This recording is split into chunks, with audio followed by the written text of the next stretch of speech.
साया का लफ्ज़ उर्दू और फ़ारसी ज़बान में मुश्तमल एक मरूफ व मशहूर लफ्ज़ है।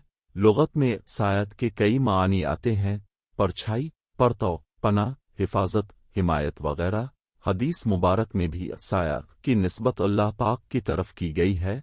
चुनांचे रसूल अल्लाह सल्लल्लाहु अलैहि वसल्लम ने फरमाया, 7 तरह के लोगों को अल्लाह पाक अपने साया में इस दिन जगह देगा जिस दिन उसके साया के सवा कोई और साया न होगा। इस हदीस की तशरीह में बाज़ मुहद्दिसीन ने अल्लाह पाक के साया से अल्लाह पाक की हिफाजत और हिमायत मुराद लिया है। मज़कूरा तफसील की रूह से पाकिस्तान के कौमी तराना के अल्फाज साया खुदाए ज़ू अल जलाल कुफ्रिया कलिमात नहीं हैं बल्कि दुआया कलिमात हैं, जिनका मतलब ये है कि ये ममलकत पाकिस्तान हमेशा अल्लाह पाक की हिफाजत में रहे। लिहाजा इस जुमला को कुफ्रिया समझना गलत है और इस जुमला से अल्लाह पाक के साया का इदराक भी लाजिम नहीं आता।